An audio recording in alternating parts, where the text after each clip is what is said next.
share that with you. Okay, continue. Miriam had died, and suddenly the people found themselves in the desert without any water to drink. That's in the middle of this week's Sedra. They cry out and complain to Moses their old grievances. Why did you take us out of Egypt to die in this place? It's not a place of vegetation, etc., etc. Jewish people, they love to complain, don't I know? Moses and Aaron, they fall on their faces in front of the tent of meeting. God said to Moses to take the staff and speak to the rock. And by so doing, water will come from the rock with which they could give to drink to all the Israelites and their herds and quench their thirst. And we all know the story. They assemble the Israelites together. They castigate the people. Instead of speaking to the rock, Moses hits the rock, not just once, but twice, and water gushes forth. Moses and Aaron are reprimanded by God, and they are both told that Moses and Aaron would not be allowed to enter into the land because, quote, they had not sanctified me, says God, in the eyes of the Israelites. The classic question is, what a punishment for something that seemed such a little crime. And what was that crime anyway that Moses, who had led the Israelites from exile to redemption, should be prevented from entering the land for such a small thing? There are many different responses to this question. Indeed, the famous commentator, the Abarbanel, he quipped that our commentators give so many different reasons to Moses' punishment that he says that the Torah tells us about only one sin, yet our commentators have expanded his singular sin to dozens. Some of the responses are that Moses blew it because he had lost his temper by hitting the rock twice, or by telling off the Israelites in such a negative way, something that a leader of the caliber of a Moses should never do. Or the fact that he didn't follow God's instructions properly, or he left out God's name in the interaction with the people. All valid responses to the question. However, look carefully and you'll see one rejoinder that stands out. 40 years earlier, the very recently redeemed Israelites, they came to Rephidim. They cry out to God for water. Moses is told to take his staff and hit the rock. Water gushes forth and they drink. There is no comeback. Moses has done exactly what he was supposed to have done. But here in Al Sedra, deja vu. The people cry out for water. Moses does what he did 40 years earlier. He took his staff and he hit the rock. Water gushes forth, but he is punished.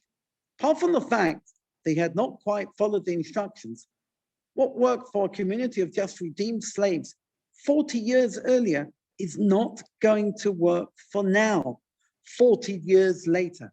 Because remember, these were no longer the same people. These were a different community, a generation that was about to enter the land. Hitting the rock 40 years ago, giving the people chastisement, telling them off, might have worked all that time back. But today, you've got to speak to the rock. You've got to have a dialogue. If not, you're going to lose your people. 40 plus years ago, I remember corporal punishment was allowed. The boy in my year at school, Ilford County High Grammar School for boys, had not done his homework for the 5th day running. The headmaster, whose name was Mr. Frank Young, he came into the classroom and then told him that enough was enough. Come downstairs to my office to receive the cane. He came back after a few minutes, and here he was, a 14-year-old boy, crying like a baby. It definitely made a profound impact on him and probably on all of us who were there. If one were to ask him today, was it right what happened to you all those years back? I'm almost sure that he would say, it did me the world of good. I was a lobbyist. It straightened me out. If the same head were to do that today, 40 years on, he would most likely end up in jail. Different generations, different people. What worked 40 years ago might not work today. With Moses, he had to come to that realization the hard way. My friends, let me put this to you bluntly. Our community here in Kenton is not the same as it was 40 years ago. 40 years ago, as far as I know, but I wasn't here at that time, There were 900 children in the Cheder, 1,400 plus members of the community. It's different today to what it was then. However, we work with what we've got. And Kenton is a community of which to be proud. A small group can do amazing work that no other community does. And the most important thing is that we work together, forward in friendship and in love. And most importantly, L'Shem Shamayim, for the sake of God. Amen. Okay, now I'm going to hand over to Karen. Are you there, Karen? Unfortunately, yes. Hello. What's so unfortunate? What's so unfortunate? No. Right, do you want me to start, Rabbi? Lovely. I'm looking forward to it. Well, okay. This is in honor of my Bubba and Zaida, my Nana and Grandpa, and also my dad, whose Yahrzeit was last week. Okay, here we go. Lovely, lovely. Everybody. Okay. Originally, I was going to talk next week on the subject of Balak and Bilam, a truly enchanting story that, as in the best of fairy tales, includes a talking donkey and a sorcerer. But shock horror, I misunderstood and was only told that it was going to be this week. So I decided on the history of cholent, as I'm a little better on food than I am on Torah. I couldn't think of anything to say about the poor red cow, but thank you, Rabbi Black and Irene, for pointing out that this Sedra contains far more than the red heifer. And also to my new lockdown friend Naomi, I know who's watching today, who said, describe it through your own eyes. Well, like the whole of the 5 books, you take it as a piece of literature, and this was handed down by Moses, and it's stunning. And the more one reads, you delve into it a little bit. And I discovered in this Sedra, there were tales of pending battles, tales of faith, truly emotional moments, and through it all, as Rabbi Black said, the moaning Israelites. Anyway, I took it at face value, and I equate things and see things as films. Well, this Sedra includes the deaths of Moses' siblings, and I found the description of Aaron's death is actually weepingly upsetting. And I saw it like a tear-jerking moment in a film when Moses, Aaron, and Eliezer, Aaron's son, go up this mountain to sort of pass on the baton, and Aaron symbolically passes on his priestly robes to his son. And in my head, I could almost hear the John Williams film score. Now, in this Sedra, the Israelites are continuing their 40-year journey, encountering enemies on the way. And if anyone has read or seen Lord of the Rings, this to me is exactly the theme of Tolkien's trilogy. So what other literary devices are here that we see sort of going through the ages? Well, if you read Shakespeare, you've got songs in his plays, and here we've got 2. We've got Song of the Well, and another that, according to the Sedra, is from the Minstrels. So it seems that nothing is really new. As we've been reading the Sedra during our lockdown, and it's full of instructions about the sacrifices. And this Sedra, of course, begins with the slaughter of the innocent, pure red heifer, with the instructions on what to do with its blood and, its kishkas. It's quite gory, but it's all for the purpose of purification, which when you read it in the 21st century, it's all rather bizarre. But then Mel said to me, how did they keep cows in the desert? Where did they graze? And that is something that we've been thinking about. You know, this desert, there was nothing growing in it apart from they got the manna. How did they keep their livestock? But then there's more drama, and maybe this is in the genre of horror with the poisonous snakes. The Israelites, as Rabbi Black said, moaned to Moses that Egypt was better than the desert. There was no bread here, there was no water. They were disgusted with the food they were eating. So God sends snakes, and some people died of the snake bites. The people realized that it was their moaning and groaning that caused the arrival of the biting snakes. And if this was a sequel to the 10 Commandments, CGI would have a field day creating the ground gliding, biting snakes. But here, there was no CGI. It was just a wonder. And following that, we have a victory scene, similar to when Charlton Heston wins the chariot race. Moses places a copper snake on a long pole, and anyone bitten by the snake looks at Moses' copper snake and survives the snake venom. And that's quite some scene and quite some miracle. The other thing I noticed, there were names in the Sedra that just conjure up a world far into the past, like they mentioned the South Sea, which the Israelites skirted to avoid Edom. And then there's something that always goes deep into my imagination. There's the ominous mention of the Book of God's Wars. And just the title sends shivers down my spine. On delving a little deeper, sources say it was an ancient lost book, but what a name. It's like anything out of Tolkien's Mordor. It's dark and something lost somewhere in the ancient times, along with Stonehenge and the pyramids. But getting back to place names, my favorite is the instruction to keep to the King's Highway, where they're told, the Israelites say, not turning aside to the left or right or left. And that just smacks of Judy Garland being told to follow the yellow brick road to the Emerald City. That's, anyway. Anyway, it's a privilege to give this talk to mark my dad's yurtzeit, which was on the 2nd of Tammuz. And there's something in the Sedra that reminds me of our family Seder nights, because when my dad relayed the Pesach story, he always mentioned the hyssop and how it was similar to parsley and was used to daub the houses with the lamb's blood in order to escape the 10th plague.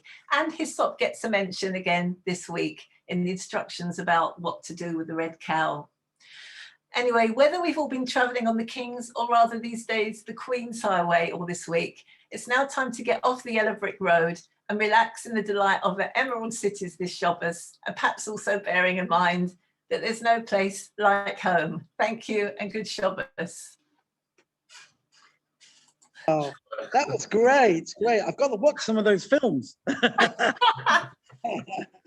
Great. Absolutely great. Thank you for that. Thank you. Thanks for that. Nice contemporary look on that. Thank you. That's great. Now I've got behind me, I've got Frank. You can see Frank. I hope you can. Can you all see Frank? No, you can't. There we are. There, that's better. And we're going to start with Yedid Nefesh. Oh yes. Before I go any further, actually I can talk whilst this is going on. Before I go any further, I just want to tell you all that yesterday we had a really lovely time, because we had the chief rabbi who came to visit us. He wanted to see the shul as it is. In other words, we didn't want to do any too much airs or anything. The chief rabbi sat amongst all of us. He didn't sit up there. He sat down here. And it was a really wonderful thing to have him with us. And it's a wonderful thing that he wanted to come and see us. He was telling us that he'd gone to one shul the day before. I think it was Hampstead, and he was going to Hampstead Garden Suburb, and another shul, and another shul. And it was really a wonderful thing that the chief rabbi would go out of his way to come to shul and to, on just a normal day, hold on to fill in and just daven with us. Wonderful. Didn't take the service. He spoke at the end, just speaking about how wonderful Kenton is, which it is. And I think it was just lovely to have him with us. Don't you agree, Frank? It's lovely. Yeah, it was lovely to see him come and support our minyan in Kenton. Really lovely. Right, let's go forward. Let's go. Oh, I go to a high fidelity show video panel. There we go. And there we go. Frank, off you go. You did Nefesh.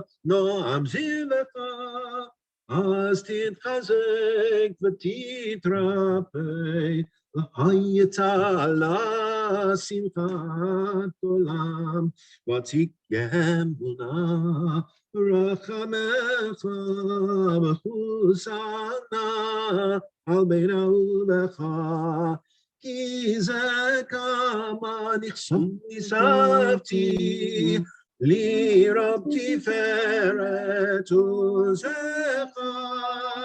אלך חמדה ליבי וחוסנה בי אל תתעלם, יגלנה ובראש חביבי עלי את סוכת שלומך, תאיר ארץ מקודך, נגילה ונשמחה בך, בערב כי במועד, בחננו כימי עולם.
Okay, we continue now with Lechu Neranana. Lechu Neranana l'Adonai, Nariya l'tzuri sheinu. Come off and up his spirit low.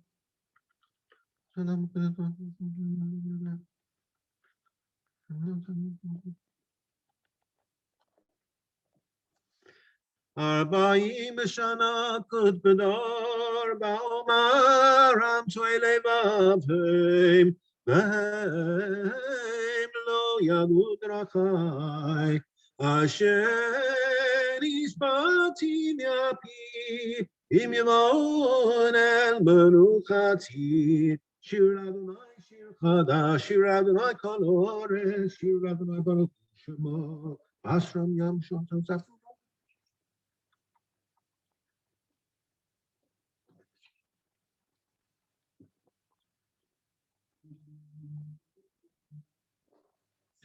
ישמחו השמיים ותגל הארץ, יירם הים ומלואו, יעלו שדי וכל אשר בו, אז ירננו כל הצייר.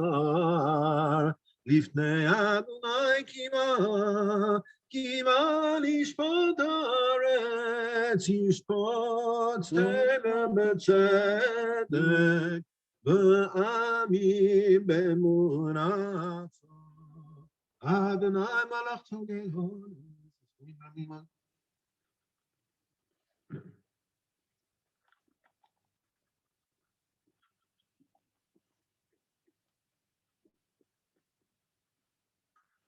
Oh, have Adonai sinura, shomer nafshot chasidav, miad rishayim yatzileim. Or zaru al tzadik. ולישראל שמחה, שמחו צדיקים לאדוני, והודו לזכר קודשו, נזמור שירי שיר חדש, כי לא תעזור של מלך זכותנו.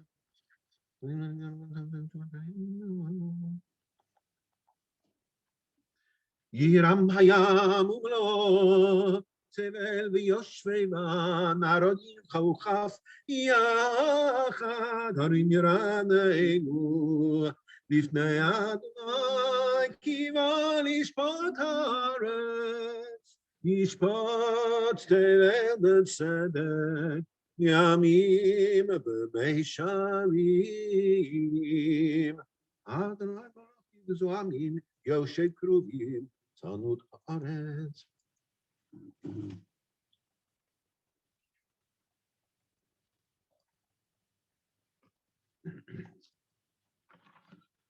Ba'amud hanan yidaber aleim, shamu edatam b'chok natan lamo. Adonai Eloheinu, ata anita, el nosei ayita lahem, v'nokem al alilotam. Ramanu, Adonai Eloheinu, v'yishtachamu l'kodsho, ki kadosh Adonai Eloheinu, mizmor David. Avul Adonai b'nei, avul Adonai b'nei.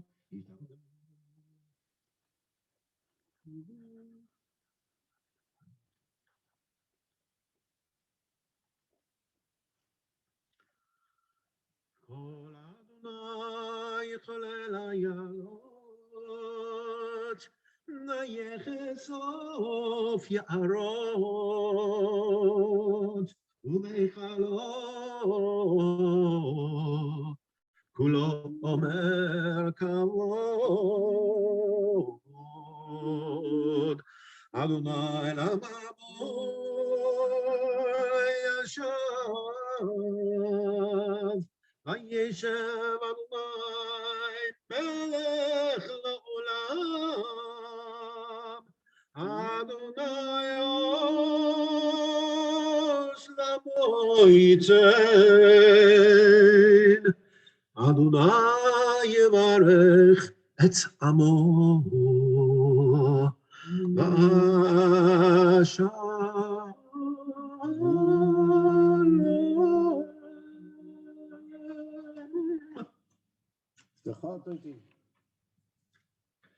Lecha dodi likrat kala, b'nei Shabbat Kabbalat.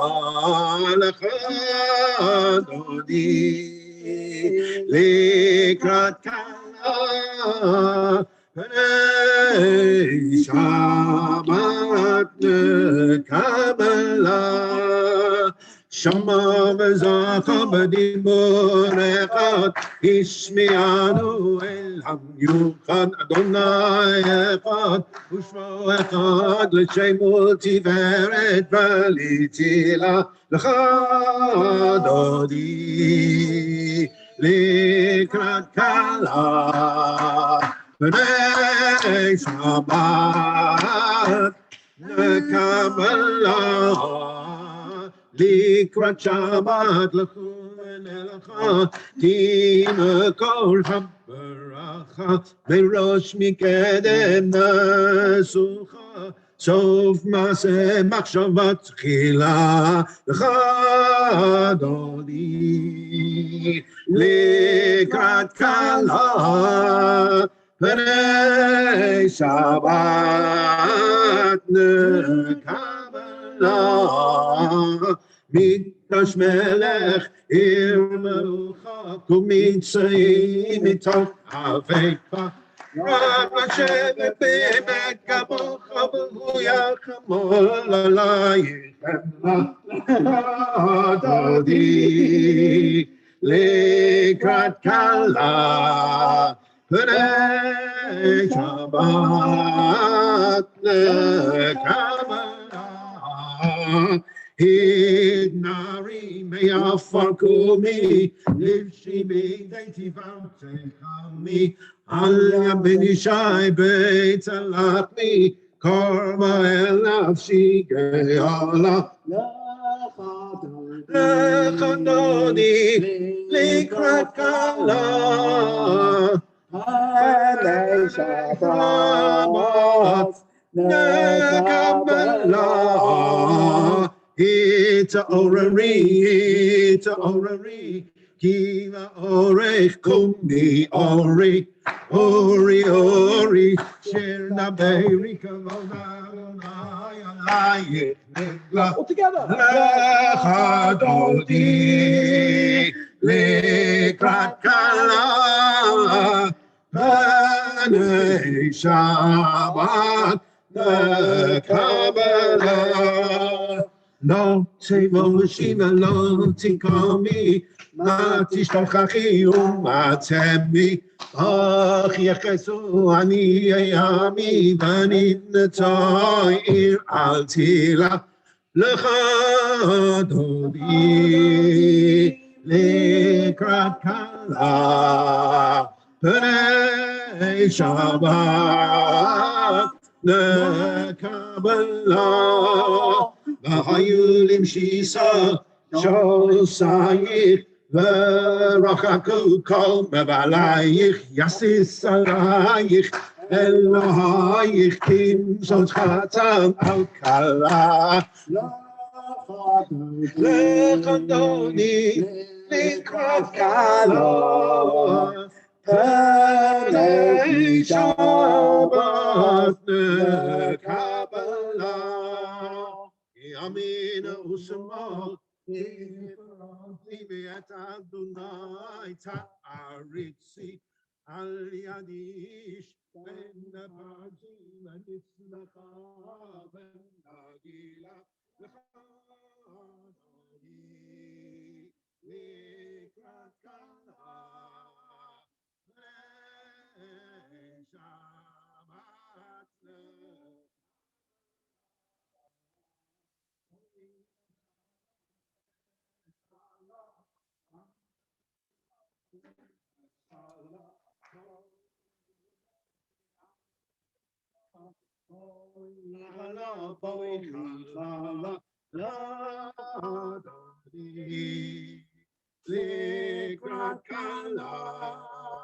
le'shabat לקראת כלה שבת קבלה All together.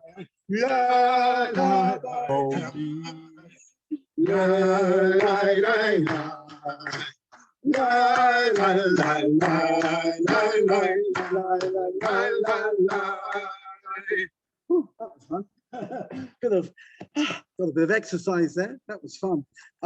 Let's go now to the bottom of page 2672 in the Chief Rabbi Siddur. Tzadik Katama Yifrach.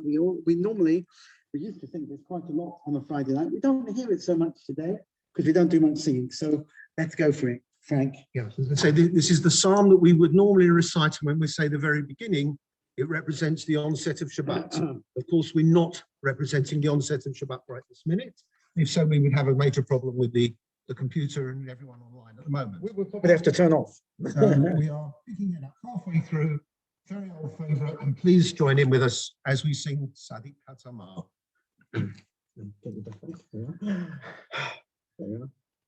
Tzadik Katama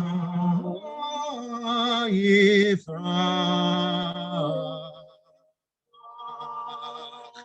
Ge'eres Malano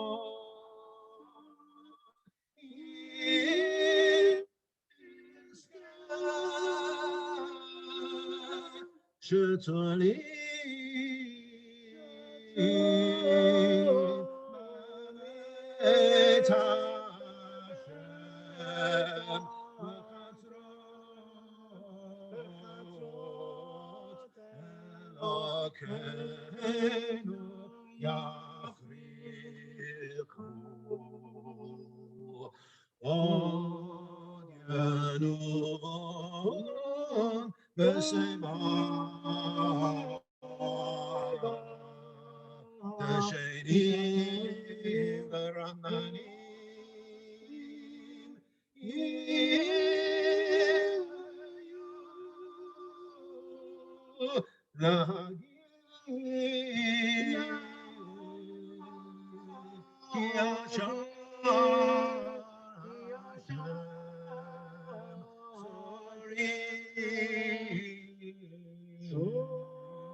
Okay, and we're going to continue now with Adon Olam.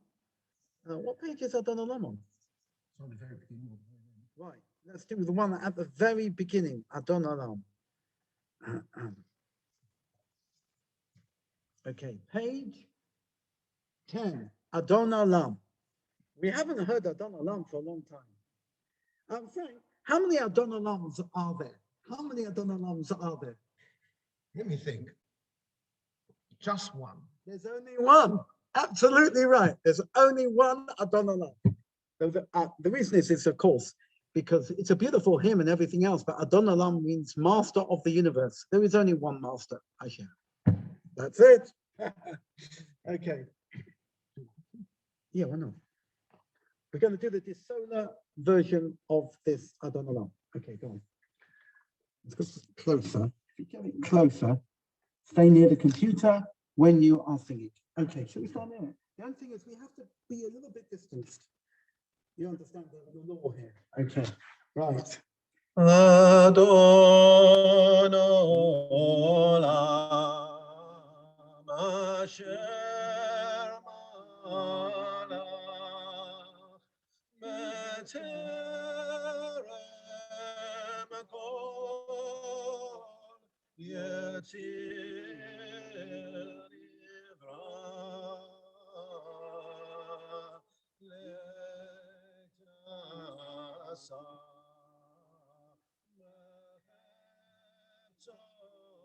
Kol Azai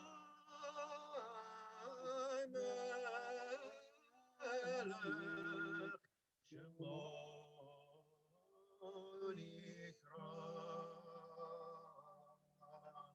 V'Acharei Yichlot HaKol Lebado Yimloch Nora V'Uaya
We're now going to continue with Yigdal on page 12. At the last verse, please unmute yourselves and join in. We don't mind just for that last verse. Okay, go on.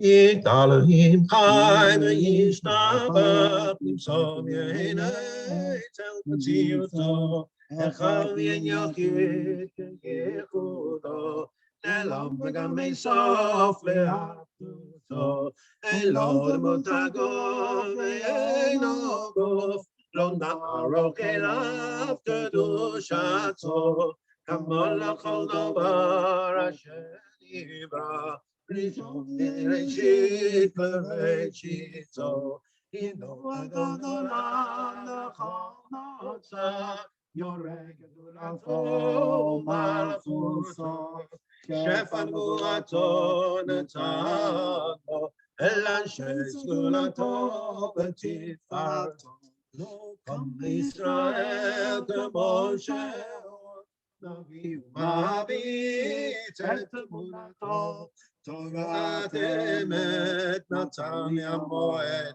על יד נביאו נאמר ביתו. לא יחליף האל ולא ימיר אותו, לעולמים לזולתו. סופר יודע שצערנו, מביט בסופו בקמתו. דומה לאיש חסד כמפעלו, נותן לרשע רק ברישתו. ישלח לקץ ימין משיחנו, לפתוח נחכה קץ ישועתו. מתים יחייך ברוך חסדו, ברוך עד שם תהילתו. מתים יחייך ברוך חסדו, ברוך עד שם תהילתו.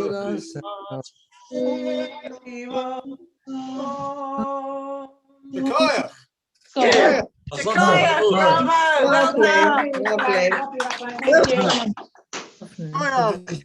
Good Shabbos, everybody. Shabbat shalom. Shabbat shalom. Shabbat shalom. Thank you for a lovely service. Yes, thank you. Lovely. Thank you very much. Thank you for the call, Karen. Thank you. Thank you very much. Karen. Karen. Karen. Karen. Well done. Oh, yeah. Well done.